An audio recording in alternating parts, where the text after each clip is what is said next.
Good evening all, and welcome. I'm sure plenty of us have some horror stories regarding exes that we would rather forget. Now, something I'm going to warn you of.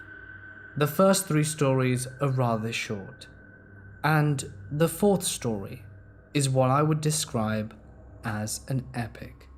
It is a very good, very well written story that deserves to be listened to. It is extremely long, but if you make it to the end, you'll realize that it was worth your time. I do hope that you enjoy. But for now, it's time to get comfortable and let the darkness take control. When I split up with my ex of 2 years, I decided that because we were friends before, we'd remain friends after. Big mistake. He changed my email recoveries to his email, so I couldn't change my password. He looked at my Google Chrome passwords and wrote them all down. Regularly checked my emails, Facebook messages and everything. After we split up, he was physically violent, so I told my mum to ban him from the house. He was still doing bits for her while I was at work, visiting often because we were friendly. When he asked me when he'd be able to see me again, I always told him soon, and put him off because of the nature of our breakup. The violence scared me to my core. I was a changed person. I felt trapped. Then, he didn't make it any worse when he climbed over my back garden fence and knocked on my window and demanded to be let in. It got to the point that even after a few months after we'd split up, and after I'd not seen him in roughly 3 months, I'd arrange a date with a guy. The date was awful, but that's another story. My ex left multiple messages on my phone, and after the date had finished, he asked me where I was. I answered that I was in town, and he had apparently read my messages to this guy on the dating site I used, got his number, and called him multiple times after. He also messaged my mother, telling her that I was on a date with a stranger. I also remember he turned up at the train station, saw me meeting this guy, and then he left. He wanted to surprise me, apparently. When we were together, he also found out some things about my past, and when an old flame messaged me on Facebook, he and I got into an argument. He was staying over at the time, and stormed out of the room to shout in my mother's face that I was a filthy cheater. I'm so glad that's over now. Me and my ex-boyfriend met in 2016. He was actually still going out with someone else at the time, although it was pretty obvious that he was into me. But I told him that we couldn't get together until his girlfriend was out the picture. If he wanted to be more than friends, that is. He literally threw her things out of his house. She moved in there without his knowledge or approval, you see. But she kept on going back, saying that she would kill herself and so on if he ever left her. Him being extremely nice and naive took her back again and again and again. Every time it was the same. She would call him every 10 minutes, knowing he was at work, calling him all kinds of horrible things. He had such low self-esteem because of her, and that was sad. He was struggling a lot, and I thought he'd never be able to get rid of her. So I told him we could not see each other anymore, even as friends. I knew that this would trigger him, and it did. And he was finally able to leave her for good, and then we started dating. After a few weeks, his ex's mother called from another country, saying her daughter tried to kill herself because of him. She even left a note, and that she was in the hospital and needs to call her now, because at 9 p.m. she would be conscious. And that he needs to call her at 9 p.m. because then she'll be conscious. We checked the police reports from a few days prior, and guess what? No suicide attempts were made, so he didn't do anything. 3 days later, her friends call him, saying she's on the hills in the house and that she's gonna jump. He told them not to bother him, and the next day she started showing up at the place we work, as we both cook in a restaurant, and she stayed there all day, every day, all summer. We quit working there, so she started coming to our house, as we were living together at this point, and started breaking everything. When she saw this, and how it wasn't helping her situation, she started calling from hidden numbers. At the time, we just learned to stop answering. She then told us that her mother disowned her in an attempt to get back with him. This didn't work out either. Then she began coming over to our new place every day, and this went on for a year. At this point, we're expecting our first child, and honestly, I don't know what to expect from her. I laughed for the most part at this, but it really became ridiculous. To give you some backstory, I'm from a small town of about 3,000 people. However, we are just 15 minutes away from a D1 SEC school and huge towns next to us. We also get the property tax from a neighboring town and have $1 million school. I played football for my high school and actually ended up taking the receiver's coach's daughter to my senior prom. I started talking to her about midway through my senior year, and she was a sophomore. Her parents never knew much about it, but I knew they knew we were a thing. The summer before college, things shot bad. It was just a rough time, and things ended. So come freshman year, my ex texts my mum, asking how I am. So come freshman year, my ex-girlfriend's mum texted me on Facebook asking how I am, the coach's wife. The conversation continues and ends about an hour later, just seemingly a checkup. The next day passes, another message, and longer conversation. I don't want to be rude and say leave me alone, so I just keep replying. This goes on until she tells me she has feelings for me and wants me. So not only did the coach's daughter want me, so did his wife.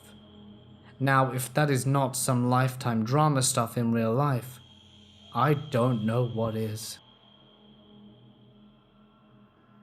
My name is Christy, and at the time of this series of events occurred, I was stationed in Yokosuka, Japan, as a Navy corpsman or military medic. It started in June of 1992, when I was 21, and continued until Thanksgiving 1993, when I was 22. But looking back, it's hard to believe that only 18 months could haunt the rest of my life. I have severe post-traumatic stress disorder from the first serving in the Persian Gulf War, 1990 to 1991, and reinforced by the events I am about to tell you. Thus, I have severe paranoia as well. I'm on medication and will be for life, despite the numerous rounds of counseling I've attended over the years. Also, let me say that I come from a long line of women on my mother's side who can sense things. Most people can't. Normally I wouldn't mention it, but this comes important several times, and saved me from assault and death during this series of events. So it's important, no matter how skeptical you might be of it. Anyway, I lived in Japan on the naval base there, in the Corpsman Barracks, building 1407. My room consisted of a 2-person open area, with a smaller closed room containing shower stall and toilet situated next to the front door. The front door led into the hall, and I lived on the 3rd floor. My window looked out onto the hospital parking lot and the back staff entrance of the hospital.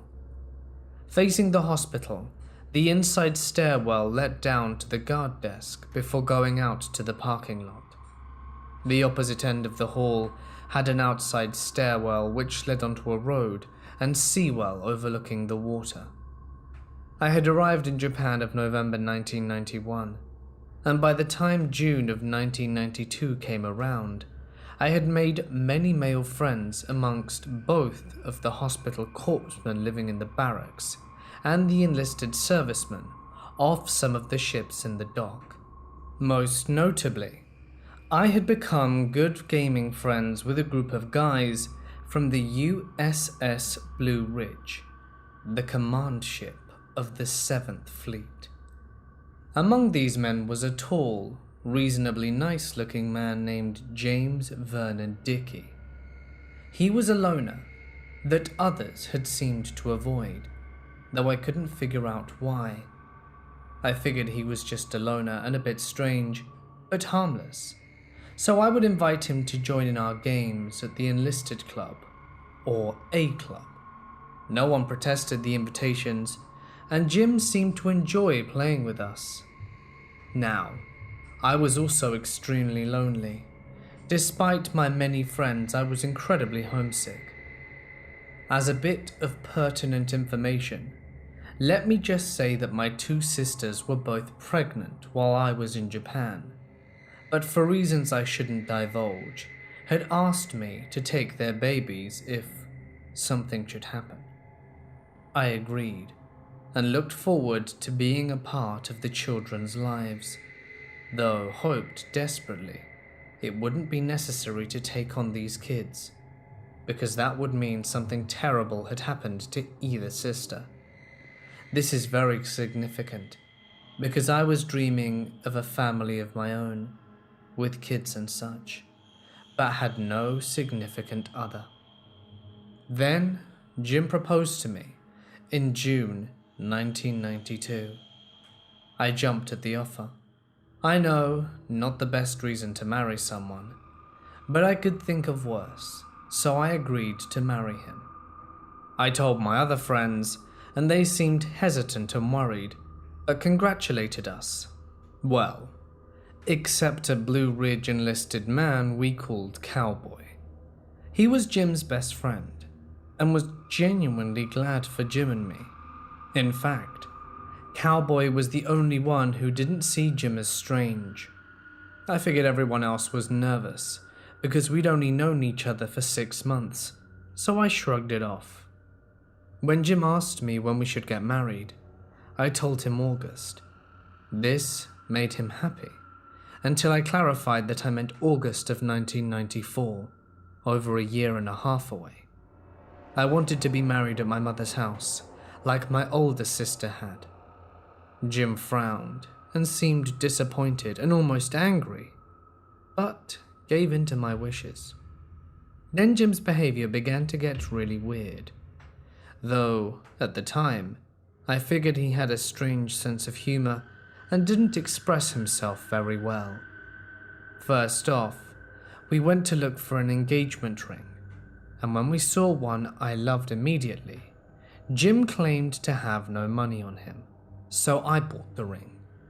We went next to the grocery store and picked up on $300 worth of snacks and drinks for my friends. I always provided this to encourage the guys to hang out at my place instead of going out drinking. When we got to the counter, I realized I had used all my cash already for the ring. Without stopping or pausing, Jim called out, "Christy, give me your ATM card. I'll go to get the money from your account." I handed it over, and he turned to the man at the register. "I'm leaving her as collateral." He then walked out the door, never even asking for my password. The cashier looked at me with a very odd expression, and I tried to laugh it off. "Well, I guess I'm worth about $300. He nodded and gave me an uncomfortable chuckle, but didn't argue. The store wasn't busy, so there was no problem with me just standing there waiting. Jim came back in half an hour, paid the money, which upon later checking he had removed successfully from my account, and nothing extra was gone. And I didn't think much about the fact that he had known my password without asking. Soon, he brought over a new VCR, and claimed it was his engagement gift to me. I didn't even have one before that, so it was nice but a bit odd. I didn't question the practicality, but I did get a bit peeved that he immediately sat down to watch a movie without consulting what I wanted to see. It turned out he picked a film I didn't like, and I let it go, not wanting to fight over something so stupid. His next gift was a yellow rose in a water globe paperweight. It was beautiful. Yellow roses are my favorite flower, and this should have been the absolute perfect courting gift. But when he gave it to me, I had to force a smile, because I didn't get the sense he gave it to me because I liked yellow roses. I felt like he gave it to me as a way to buy my interest. Again, I felt mean and silly, so pushed the thoughts away and displayed my new prize in a prominent place on my desk. Knowing I wanted to be a writer after the military, Jim told me his grandfather, whom he was named for, had written a popular book. I had never heard of a James Dickey before, so I just smiled and told him I thought it was really cool. I asked which book, and Jim did a double take. He paused, cleared his throat and mumbled, "I can't remember." I figured it might have sold poorly after all, and didn't pester him. Now I wish I had researched this book a bit more, because it might have made a difference. But then I was young and fairly obstinate, so I would have probably ignored that warning sign as well. Within days, Jim brought over a Super Nintendo and stored it at my place. This didn't bother me, as all my friends from the ship would leave valuables in my room. Joel left some expensive trinkets he'd acquired in the Philippines. Fear left Jade, and Cowboy even brought over his computer for safekeeping. The big problem I had with the Nintendo wasn't keeping it for Jim, it was Jim's use of it. If anyone came into the room at all while Jim was there, he immediately stopped talking to me and went to turn on either Final Fantasy II or Sim Earth. Everyone tried to include him in game and conversations, but he seemed to lose all interest in the games we used to play at the A Club. He wouldn't talk, not even greet people. As soon as we were no longer alone, Jim withdrew. I figured he was shy, but couldn't figure out why he'd become so badly shy when these were all our common friends. Cowboy, a real sweetheart with a serious alcohol problem. Elf, a Blackfoot shaman. Seal, a pacifist who couldn't pass the SEAL exams. All people he'd known from before the engagement. Even my corpseman friends had trouble talking to him, though they tried their best. Chris, who worked the emergency room on third shift and lived on the first floor overlooking the water, was the kind of guy who would get anyone to laugh or relax. But even Chris's legendary charms had no effect with Jim. I went through 2 roommates, but Jim was as antisocial when it came to females as he was with males. Sometime in July of 1992, Jim and I went out walking holding hands. We saw a couple, apparently friends of Jim's, as he seemed eager to introduce us. Jim led me directly over to them and introduced me. He then said, "See, I can get anything I want. I even got her to agree to marry me." He seemed very pleased, but the other couple just looked nervous. They laughed it off, and the conversation somehow got onto the subject of God. Again, Jim acted oddly, this time saying, "Oh, I'm not God, but I can take him in a fight." I could see how freaked out the other couple was, so made some comment about Jim's sense of humor. Jim glanced at me quickly, then gave me an odd laugh and agreed he had been joking. The other couple walked away at that point. Even though it had been weird and uncomfortable, I was relieved Jim hadn't just ignored the other people, so let it go. July of 1992. Our hospital was put on a health fair. I worked in the gynecology department and volunteered to run the display for our clinic. I was told to do a display concerning domestic abuse, focusing on the domestic violence and how to spot it. Thus, when the day came, I set up the flyers and research and such, and sat down. Jim came over and sat behind the table without permission. My supervising nurse saw him and frowned, telling me he shouldn't be there. I covered for him by saying, "Oh, he's here to help, so men feel better about stopping to look over the information." She accepted that and handed him a clinic t-shirt to put on, so he'd look like he'd fit in.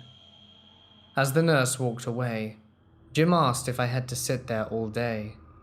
I told him I did, and he grew quiet, frowning. Finally, he picked up a flyer on the 10 most common signs of domestic abuse and began to peruse it. He seemed vastly absorbed in what he was reading. As I hadn't prepared the flyer, I had no idea what it said, so I grabbed one as well to read. My relationship with Jim fit 9 of those 10 signs. I worried that I might be facing something abusive, but then told myself that since he had never laid a hand on me, as the 10th sign was physical abuse, that my relationship must be the exception that proves the rule, and I put my worry to the back of my mind, but promised myself that if Jim ever tried to hit me, everything was over. I looked up to find Jim watching me intently, gave him a smile, and put down the pamphlet. He tossed his on the table and walked away. I didn't see him for the rest of the day, but felt relieved. Many little things, such as what I've already described, happened, but mainly he ignored everyone, including me, if we were not alone. Over the months, both of my sisters managed to resolve their situations, and I no longer needed to be their backups for child rearing.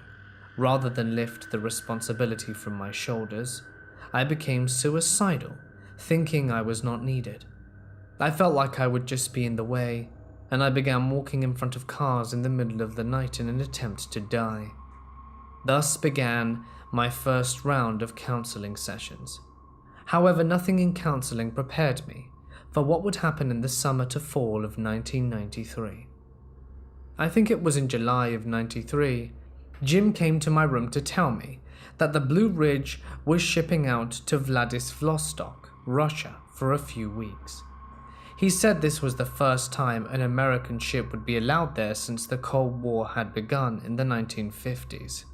I can't be certain anymore, as when last week I tried to look up those exact dates on a Blue Ridge duty assignment listing, the Blue Ridge was listed as having gone there in 1996, not 1992 or 3. At the time, I had no reason to doubt Jim and was very excited for him. He said he wanted to spend the night with me. Immediately, I got the uncomfortable feeling that Jim wanted to sexually assault me. Not have sex, but sexually assault me. I pushed the suspicious thoughts away, putting it down to my paranoia from PTSD, the war, and my still feelings of uneasiness. I agreed to let him spend the night at my room, since I currently didn't have a roommate, and told him to use my bed, which was in the far left corner tucked between my desk and a pair of tall entertainment centers.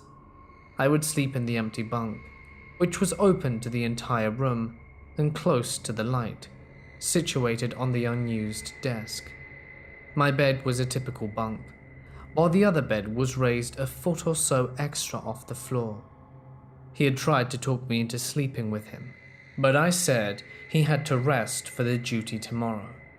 I told him I didn't feel well and didn't want to get him sick. Finally, he grumbled in agreement and dropped into my bed behind the convenient barrier. I literally had to climb into the spare bunk, but did so, turned out the light, and settled back. As soon as the room was dark and I was comfortable, I began to drift off to sleep, though I could feel waves of anger and hate coming from the rear end of my bed. This troubled me, as I'm usually pretty good at detecting someone's mood. I thought maybe Jim was pissed at me, but I gradually became aware that the negative feelings were not coming from Jim. They were between us and aimed in Jim's direction.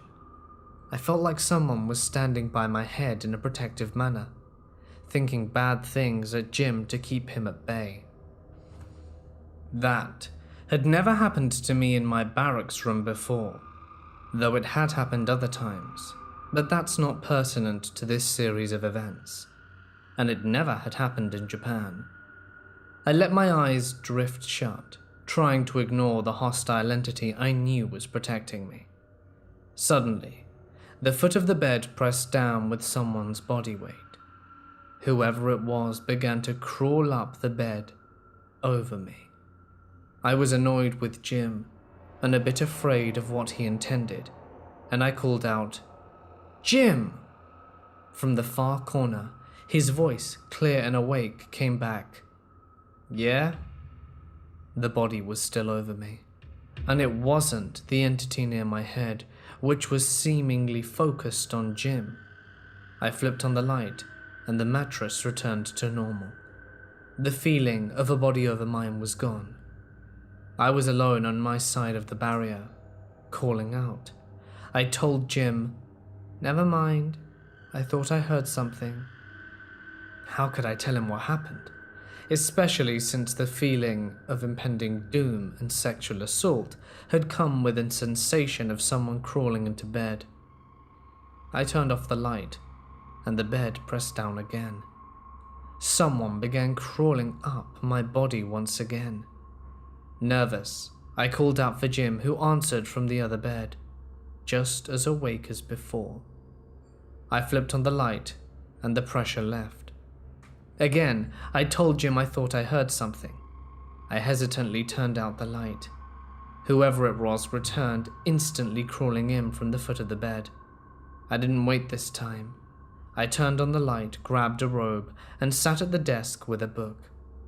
Jim sat up, glared at me, and asked me what I was doing. I told him I couldn't sleep and would read a bit. He grumbled and turned over, falling asleep quickly. I stayed up all night, not daring to turn the light out or to go to bed. I knew that whomever had crawled into bed was trying to keep me up, and I knew that the second I drifted off, Jim would get to me. It wasn't a minor feeling, it was a dead, certain dread. I couldn't wait to get Jim out the room. In fact, that was the last time he was permitted to sleep over. Somehow, I didn't trust him. Shortly after the Blue Ridge returned from wherever they had gone, Jim and Cowboy came over. They discussed what movies they should watch. I wasn't feeling well, and I really just wanted to read quietly to myself. But I didn't feel right kicking out these guys who had been at sea for 2 weeks.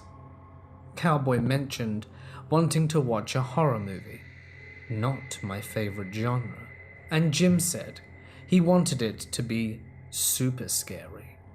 I put my foot down at that and said I didn't feel up to horror. I thought I would get nightmares. Jim suddenly frowned and turned to Cowboy and said, "Yeah, nothing horror. I might start acting weird." His pause was almost more disturbing than his words. I was instantly angry that, once again, he was using me as a way to manipulate people or claim his evilness, just like with that couple and several other times in our relationship. I squashed down my temper and merely told them, "Watch whatever, I'm reading a book." They left shortly after. A few days later, Cowboy and Jim showed up with one of our other friends, Elf.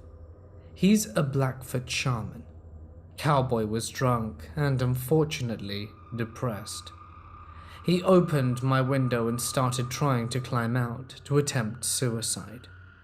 Jim, thankfully, was quick enough to catch the guy and wrestle him to the ground. Elf locked the window and, frowning, said he could get Cowboy to sleep it off. So they put him in my corner bed, and soon enough Cowboy was sleeping. I don't recall how Elf did it, because the next bit trumps it in my memory. Elf mentioned being able to heal people and do psychic surgery. He mentioned that Cowboy needed some psychical help, but he had to wait until Cowboy was sober and could voluntarily participate. Jim asked if Elf could heal him, since he was feeling evil. Elf looked him over doubtfully and said that he was pretty sure he could help. Jim climbed onto the spare bunk and lay down with his eyes closed. I asked Elf what I could do, and he told me to stand back and watch. He told me to shut my eyes and look at Jim's aura and tell him what I saw. I did so and saw a murky green light enveloping Jim. His aura seemed off to me, but I didn't know why. I've never done much research on auras and didn't know how it should have looked like. Elf told me to keep my eyes closed as he prayed. He said that when he was done, Jim should have a white aura instead. It was a long time of Elf praying in his native language, and me trying to watch through closed eyes, before the green grew much smaller. Finally, Elf said it was over, but his voice sounded troubled. I wondered what had went wrong, because there was no white light, just a smaller murky green one in Jim's core. Elf loudly said he was too tired to do anything more that day, and asked how Jim felt. Jim sat up and claimed he felt like a new man. As Elf passed me on his way to leave, he whispered that the light only grew smaller, not changed. He nodded and said he couldn't fix it. Something was evil there. Elf left, and soon after Cowboy awoke, and Jim took him back to the ship. Again, I ignored the warning signs. I was engaged to the man, lonely and feeling useless and desperate. So I brushed aside the warnings from a full Blackfoot shaman that my fiancé was evil. I figured something merely went wrong, and I wouldn't worry about it.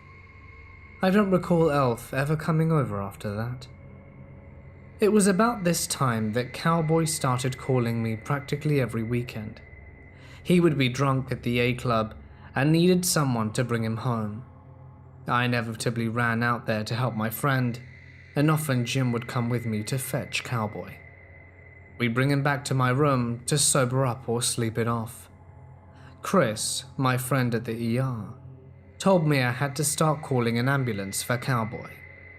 He insisted that my going to get him only encouraged him to get drunk. Chris insisted Cowboy needed professional intervention to get better, not coddling. Cowboy called again, in August 1993, to ask for my help. Jim and I went to get him, much to Chris's disgust. We brought Cowboy back, and Cowboy locked himself in the bathroom. He then lay up against the door and started trying to cut his arms open with my safety razor. Finally, Chris and Jim got the door and pulled Cowboy out. We took him to the ER, and that was the last time I went to get him. I always called an ambulance for him after that, but this was significant to things to come. Cowboy didn't hurt himself too badly with the razor, but it had been quite evident that one of my friends trying to suicide would drive me to do whatever I could for him. Jim apparently never forgot that. September 1993 came, and I was assigned a new roommate. She was a 19-year-old girl named Yvette and came from East Los Angeles. When we first met, she bragged how she never locked her doors in her life because nothing ever scared her. That afternoon, Jim showed up for a few hours. When he left, Yvette immediately locked the door behind him. I laughed and teased her about never locking doors. She turned to me, her face pale and serious, and said, "I know you're engaged, but that man creeps me out." Startled, I began to mentally review my relationship and all the odd events. Painfully, I came to the decision that this tough girl I'd known for half a day was entirely correct. Jim was creepier than hell. It took a total stranger to point out to me what my own eyes could not. Later that week, I had told Jim that we should postpone the engagement to get to know each other a bit more, and that's when things got extremely scary, and the order of the events are a blur to me. Yvette worked third shift with Chris at the ER, while I worked first shift at a clinic. Thus, when Yvette got home in the morning, I would be leaving. One of us would lock the door, and I wouldn't come back until mid-afternoon. We'd spend some time with friends or whatever. Then Yvette would get ready and leave for work. One of us would lock the door. I'd go to bed at that time. One day, I got a call at the clinic just after noon. Yvette was hysterical and insisting I come home. I may have been military, but I managed to get permission to run back to my room, which was just outside the back of the hospital, as you might recall. When I got into the room, Yvette was crying and sitting on her bed. She explained that she had woken up around noon to find Jim in the room. He was messing with the stuff under my bed, but she couldn't tell exactly what he was doing. When he noticed that she was awake, he got up and walked over to her and started asking weird questions. He asked things like, "When do you leave for work? When do you get home? When does my fiancé leave for work? When does she get home? When are you alone? When is she alone?" She got more and more frightened until she finally managed to convince him that she had to sleep for work. He left and she locked the door. Then she called me. We weren't able to figure out who had forgotten to lock the door, so after that, we both made sure to check when leaving and entering. My supervisory corpsman called me into her office one day and, really annoyed, asked me about Jim giving me a VCR. Confused, I confirmed he had. She then said that Jim had called her in the middle of the night at home to ask where his VCR was. She didn't appreciate being woken up by him about something so stupid. I told her the VCR was a birthday gift. Yes, it was an engagement gift, but a gift was a gift, and I'm sure as hell wasn't going to give it back after he bugged my supervisor about it. She frowned and said she'd take care of things and sent me back to work. I still don't know how he got her phone number. I didn't even have her number, and I worked for her. Until I changed clinics, he called every couple of days asking for his VCR, or asking if I knew where it was, but she always insisted to tell me that she was handling it. Then, I was switched to the general practice clinic, including sick call, and I didn't hear any more about the VCR for some time. Now Jim was terrorizing everyone I called a friend except Cowboy. While I was walking to lunch with Roy White, as we shared a lunch shift, Jim passed us in the hallway and elbowed Whitey in the face. He would regularly start beating on Seal, who would never fight back or even report it. Jim began trying to corner Chris at his front door practically every day, so Chris wound up using his window as a way to enter and leave his, thankfully, first-floor room. Finally, I got sick of this and told Jim that the engagement was off. I told him that we could still be friends if he left everyone alone, but I wasn't going to marry someone that behaved this way. He asked me why we couldn't talk about things, but I insisted that it wasn't going to help. He stepped up the terrorizing, but this time he would call my boss or corner Chris saying he wanted to talk to me. After only a few more days of this more intense terror for my friends, I met him at the clinic while I was working. My boss agreed to give me a few minutes to talk to him. I explained to Jim that I could see him for lunch the next day in the hospital gallery to talk, but it couldn't be before then. I was going to get a shower right after work, then go to dinner, then go meet my former nursing supervisor and our exercise group for our mandatory bi-weekly run. Afterwards, I'd be getting another shower and going directly to bed. Feeling I had explained my schedule precisely to him, I asked if he was okay with meeting me for lunch the next day. He agreed and left, frowning but quietly. When I got home from work, Jim was at my door. He asked me why I wouldn't talk to him. I sighed and again told him my precise schedule and that I couldn't meet him until the next day for lunch. I said he had an hour to talk to me then. He agreed and walked down the hall towards the inner steps, which led to the guard deck and hospital entrance. Yvette had gone out with friends, so I was alone at last. Relieved, I went to my room and began gathering my clothes for the shower.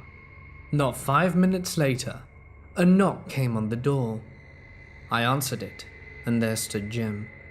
He asked why I couldn't talk to him. Surprised and a bit annoyed, I explained my schedule once more, thinking that he was being especially stupid about the entire thing. I told him I really couldn't talk even at dinner, because my schedule that night only allowed for a 15-minute dinner break or I'd be late and the exercise group was mandatory. I shut the door and he walked away, and I began to strip for my shower. Walking into the stall, I turned on the water, testing it, and a knock came at the door. Stunned, I knew it was Jim. By then I wasn't annoyed, I was scared. Why couldn't he understand and let me go? I stayed in the shower, but turned off the water so I could hear. I didn't trust that he wouldn't be able to get in somehow. I still never fully reconciled who had left that door unlocked when he terrorized Yvette. For half an hour I stood shivering and nude in the shower, listening to Jim knock for a while, and then stop and start again and stop over and over. I don't know why I didn't get dressed or call security. Even seeing someone out of the corner of my eye in the stall with me didn't spook me, as I figured it was the same angry guy from the last night Jim slept over. I had never seen someone in the shower with me before, but that night there was someone there, though this time I was too scared to try and sense whatever the entity was feeling. I just stood there hugging myself, shivering wet, and scared to death. Finally, the knocking on the door was accompanied by a voice shouting, "Let me in, it's Chris." Suddenly, relief washed over me. The entity disappeared. I grabbed my clothes and put them on, not bothering to dry off. I unlocked the door, expecting to see Jim with Chris in the hall, but Chris was alone. I pulled him in and locked the door, tears streaming down my face. He asked the question I'd been hearing for the last week or more. Why won't you talk to Jim? I knew Chris was one of the people who despised Jim the most. He'd even told me, after the breakup, that he'd never liked Jim and had only been tolerant for my sake. That actually seemed to be a popular opinion amongst my corpseman friends. So I described to Chris the events of the day. Quietly, he offered to distract Jim while I ran out the back stairs to meet my exercise group, which I was late for. I took him up on the offer and watched him walk to the inside stairwell and talk to someone out there on the landing. That's when I knew Jim had been watching for me to leave the room and waiting. I was terrified. I ran out the door, forgetting to lock it, I'm sure, and headed down the outside steps. I ran full tilt to the row of shops where my group met, but no one was there. I had been so looking forward to being in a group, with safety. Turning, I started up Officers Hill, where the married officers' BOQ, or housing, was, but realized that Jim knew my running route, and being the fastest runner on the Blue Ridge, would have no problem catching me up. I was terrified that he would find me, though I had no idea what he might do, but I didn't want to be alone with him to find out. Turning back down the hill, I ran along the water road towards the hospital. taking the risk that Jim had either gone to find me en route or was still on the inside landing and therefore couldn't see me run past the barracks. I ran past the hospital and down the front drive, heading the reverse of the running route, hoping to meet up with my group. I was never so glad to see my lieutenant supervisor as I was in that moment. I ran over to her, ignoring the group, and told her what had happened. She dismissed everyone else and had me tell her again, slowly. Finally, she said the one thing I didn't want to hear. "You're overreacting. Go home and rest. It'll be fine. There's no reason to be afraid. You're taking it out of context." It was like she had slapped me in the face. Shocked, I turned and went home, making sure to use the outside steps to get to my floor, just in case. I locked myself in and cried. The next day, I reported sick instead of working and was permitted to go back to my room to rest. The new supervisors understood what had happened without my even telling them. I never got over what the lieutenant had said. Later, I found out she had gone immediately to security and reported Jim's stalking behavior, as well as telling my new supervisors. She was terrified for me. In fact, she'd only said what she did to try and calm me down, because she had never encountered a stalker before. But she didn't calm me down that day. Instead, she broke my trust.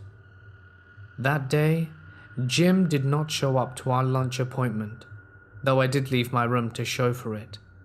He came by later, but I told him we couldn't be friends since he couldn't trust me. I told him I'd missed dinner and my mandatory exercise because of him, and was in trouble at work. He said nothing and left. Then I felt immense relief. It was finally over. Little did I know, it was only the calm before the storm. Thursday of that week, late September, I was sitting watch desk for the barracks. This watch runs until 11:30 at night, but I would often stay down there, still in uniform, until 1 in the morning, talking with friends or playing pool in the next door lounge area. That night was no different, as I felt safer in the crowd. Scott and Ron, 2 other corpsman friends, were there as well with Seal. Cowboy was on restriction for a drunken rampage in Guam, so I hadn't seen him for a few days. Chris and Yvette were on yet another midnight shift. Another more casual corpsman acquaintance was there. His name was Dave, and he was fairly new to the duty station. We were talking and laughing, and having general fun in a restricted kind of way since I was on duty. Basically, I got to sit at a desk and do a roving patrol every hour. Jim suddenly showed up, and the mood shifted to somber. It felt as if the guys were gathering round me protectively, without even leaving their seats. I think Ron was even sitting on the desk, filing his nails. Jim said he needed to talk to me in private, so I took him to the next room, which was the general lounge and phone room. I left the door open so the others were really close. He wanted to shut the door, but I told him he had to leave it open since I was on watch and technically shouldn't even leave the desk. He said he was sorry for what had happened between us, and that he was depressed. He felt like he was in danger and needed company back to the ship. I said okay, and went back to the other room, and asked if someone would be willing to walk Jim back to the ship. Nobody spoke up, and Jim frowned and said he wanted me to walk him to the ship. I told him I couldn't do that because I was on watch, and he said he felt like he might walk in front of cars or something. I was instantly terrified. I felt like he was trying to get me alone, to sexually assault me or perhaps kill me. For the first time in my life, the thought that he actually might kill me came up. I insisted I wasn't allowed to leave, and that I was extended late that night due to some thefts in the barracks. Instantly, Ron, Scott, and even Dave piped up in support of my lie. Bless those men. I told Seal to please walk Jim home, even though I knew Jim would beat the living shit out of Seal for interfering. But I felt Seal being beaten up was better than me getting murdered, so I squashed my guilt and insisted. Seal, ever the consummate gentleman, stood to obey my direct plea. Jim got angry and said he did not need Seal babysitting him, and I asked if Jim felt like he was in danger. No, I'll go by myself. You'll regret this. Jim left. Then I asked Seal to follow him to make sure he got home safe. Seal agreed and left, but was very unhappy. I wondered if I had lost a friend that night. Finally, 11:30 came back around and I went to my room, instead of hanging out longer. Not much later, a knock came to the door. It was Seal. He wanted to talk to me. We spent the entire night talking and playing with Cowboy's computer. When the dawn came, Seal seemed stunned and claimed he had to muster. He opened the door, and Yvette stood there looking exhausted, holding her keys out. She smiled at Seal. Everyone liked Seal, and passed him as she walked out. She looked at me and I said, "We talked all night. Jim tried to get me to go with him last night. I'm going to bed." I rolled into my bed and took off my glasses, which instantly blurred the room. I heard Yvette unzip her ER jumpsuit, which I knew she only wore undies underneath, and she kicked off her shoes, and then another knock came to the door. I called out, "Seal probably forgot something. Give him whatever it is and tell him I'm asleep." I couldn't see anything but a blur of colors. I heard her open the door and say, "Oh, it's you." She sounded utterly disgusted. "Is she home?" Jim said. I stiffened and pretended to be asleep, eyes closed and breath held. Yvette paused, sounding less hostile, and answered, "No, she's asleep. What do you want?" "Never mind." Immediately, Yvette screamed, "Jim!" and took off running out of the door in socks and an unzipped jumpsuit in near nudity.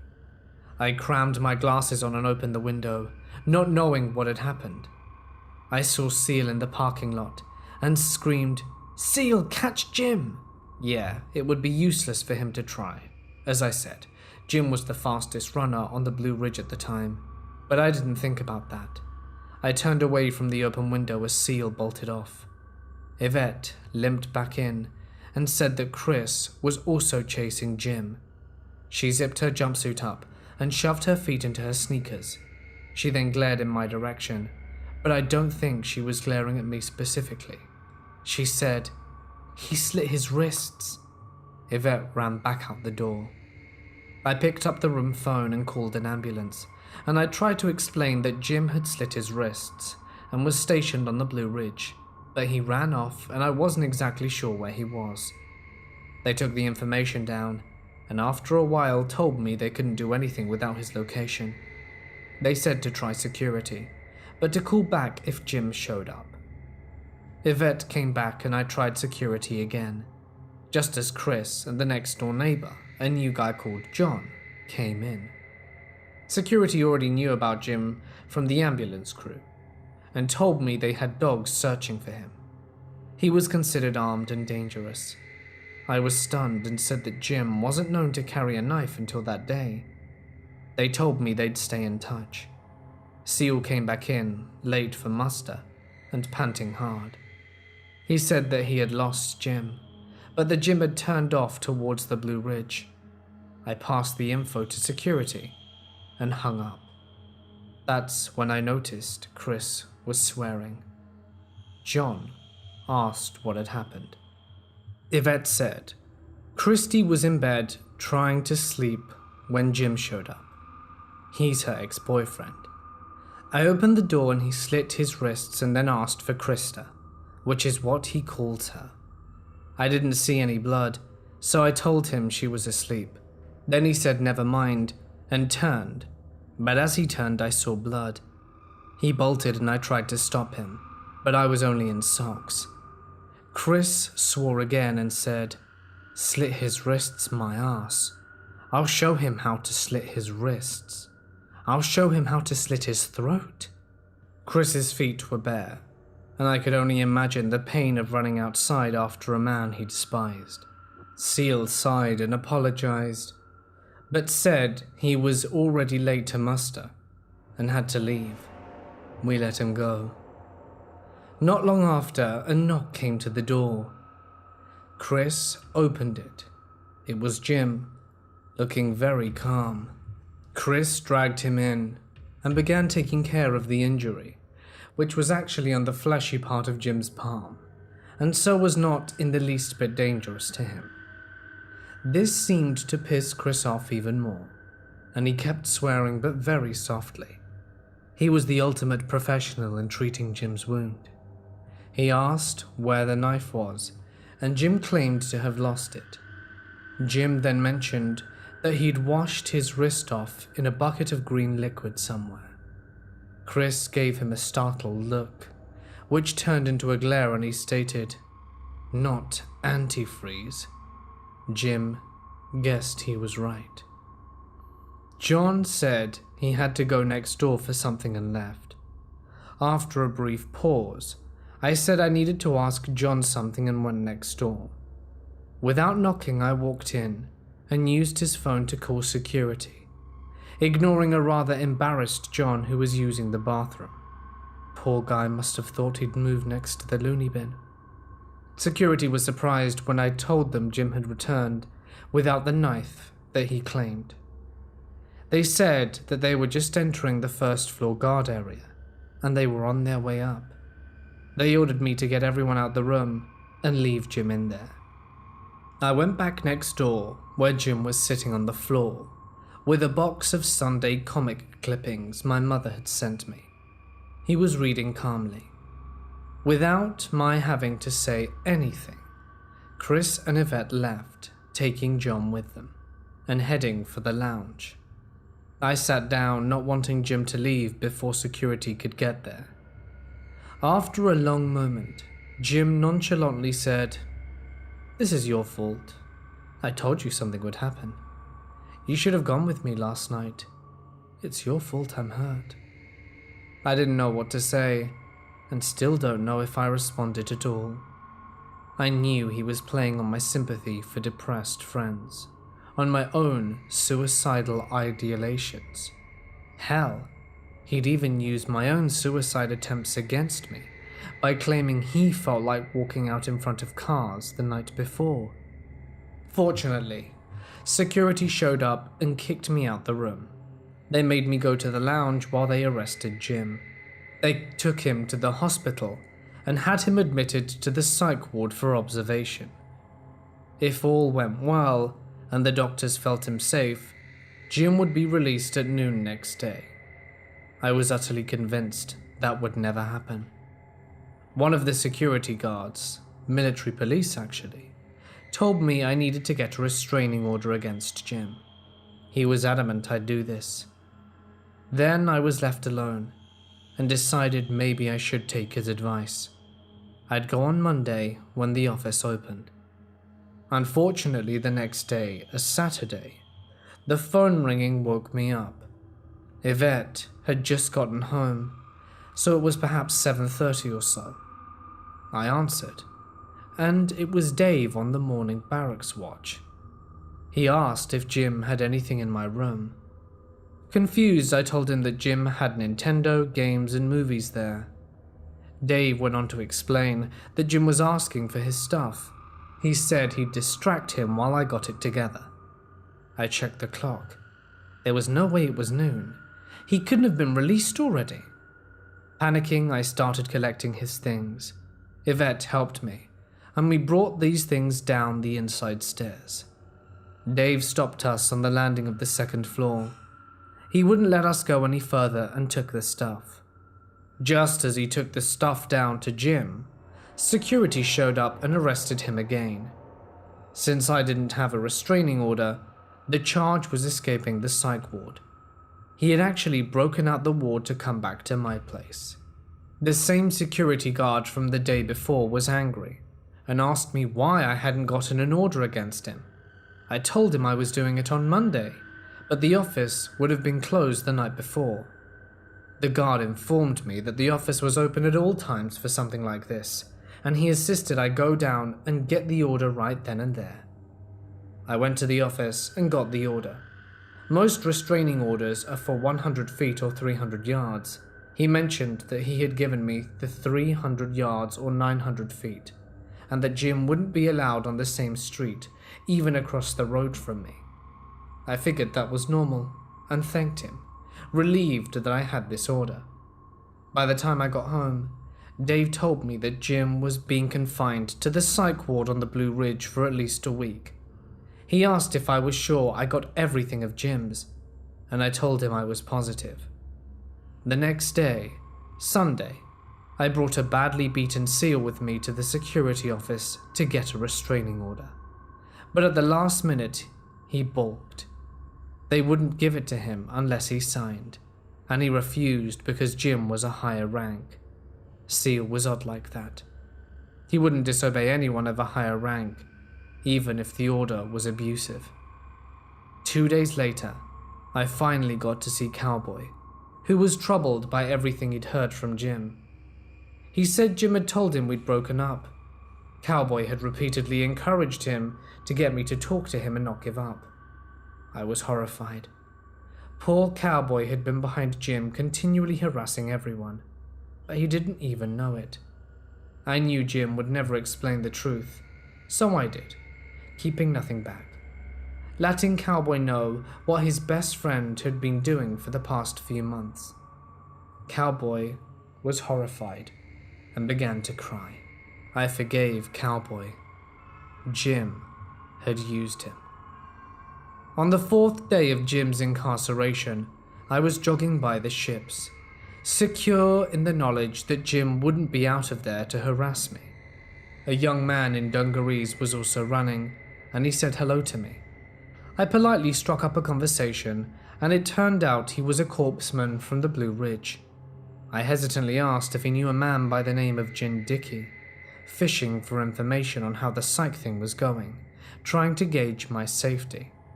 The corpsman snorted and said he knew Jim, and he'd been watching him in the psych ward for the last 3 days. He went on to say, "That bitch who got him locked up lied. He's not crazy. He's perfectly calm and sane and a really nice guy." I broke into instant tears and practically yelled, "I'm not a liar." I then went on to tell this guy exactly what Jim had put me through. The corpsman seemed stunned and soberly said, "I already signed off his release early last night." I hightailed it back to my room and locked myself in. Terrified, the entire thing would start again. I no longer felt like the order would protect me. Jim was being transitioned out of the Navy at this point for what he did to me. He was supposed to get on a plane and leave for the States to process out, but delayed this for more than a month. He kept re-injuring his toe. I think he deliberately hurt himself, and he was in the sick call clinic every 3 days. Fortunately, the staff knew about what was happening. Every time his name showed up on a sick call, the ship always had to send a list before it could send the people. I was assigned to help out at a different clinic, or in supply of something. I felt like I would never get away from this horror. And finally, November 17th, 1993, a Friday came around. Now, I was shipping out to the States to process out. I figure I would never have to deal with Jim again. While packing, I found Jim's military ID and social security cards under my bed, but I merely tucked them in my purse, figuring he'd replace them by then. I was not going to be hunted down to return them, and I never thought to simply hand them into security. I left to go to the bus terminal. Waiting for the bus to take me to the airport, I sat reading a book. Suddenly, someone dropped something in my lap. I didn't look up right away, instead picking up the object and looking it over. My blood ran cold. It was my father's business card. Hesitantly, I flipped it over, and on the back were written instructions on how to get to my parents' house from the airport. I looked up, but saw no one near me and no sign of Jim. I knew it had been Jim. This was the card I gave him when I told him I wanted to get married at home. It hit me. Jim had walked right over to me, and no one had stopped him. Despite still being in Japan, no one in that terminal had known about the restraining order. He could have done anything. The bus was called, and I practically ran to climb aboard. I shook so hard I had trouble with my bags, sitting in the back seat, shaking. I looked out the window just as the bus began to move, and there, leaning on a tree next to my window, arms crossed and grinning, was Jim. I began crying, but kept watching until he was out of sight, not wanting to take my eyes off him, just in case. Arriving in Treasure Island, California, an island close to Alcatraz, I felt such freedom.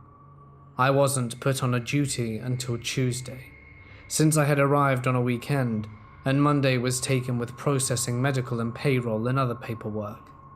I had also been told that I wouldn't be able to go home until next week, as Thursday was Thanksgiving, and no one was processed out before a holiday. So Tuesday, I called my mum to let her know I wouldn't be making it for Thanksgiving. The phone stood at the front door to the security building, so anyone walking up would need to pass the phone in order to report to the master-at-arms at the desk. As I talked to my mum, I got an odd feeling, one I still cannot describe. I turned around and there he was. He walked up to me and passed by me within a hand's breadth, the biggest shit-eating grin on his face. He turned and walked back downstairs and disappeared into the crowd of workers doing groundskeeping and stuff.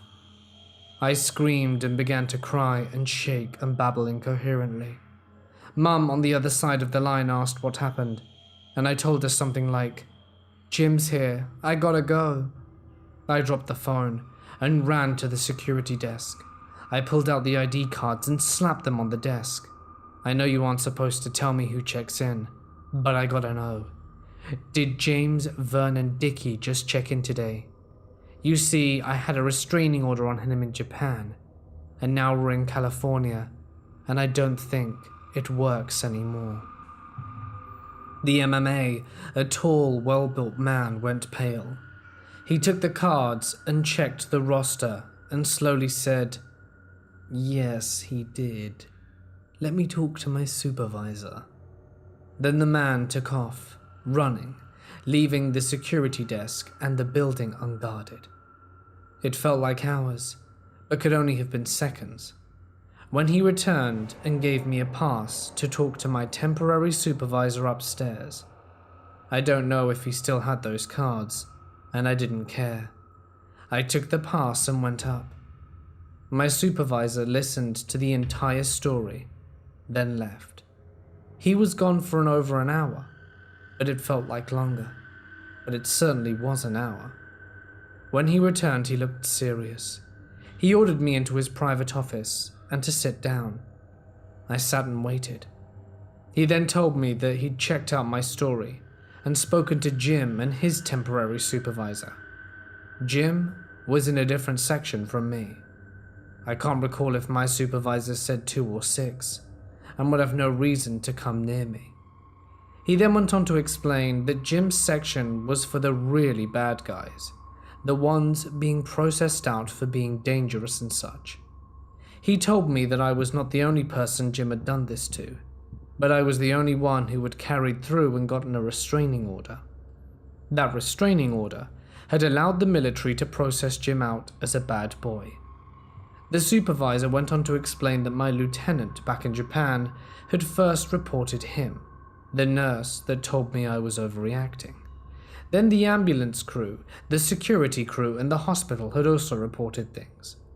He said that the reason the dogs had been sent to look for Jim that day, when he'd slit his hand, was that he was considered highly dangerous, and security had not been exaggerating. Finally, my supervisor said that when he spoke to Jim and Jim's supervisor, he told Jim in no uncertain tones that if Jim so much as blinked at me, he wouldn't know what hit him. My supervisor went on to soundly threaten Jim in the most polite, legal way he could. He asked if my paperwork was in process, and said I'd be excused from all duties until they were finished. I confirmed that I was only waiting for payroll to finish. Everything else had been done on Monday. He told me that he tried to get me out by Friday, but that Thanksgiving, being a Thursday, would hold me back a couple of days. I understood and told him so.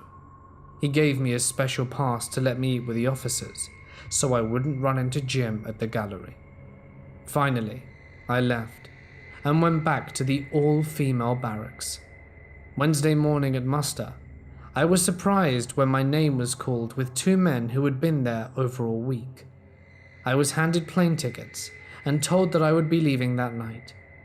I made it back home to Vermont at 9 in the morning on Thanksgiving.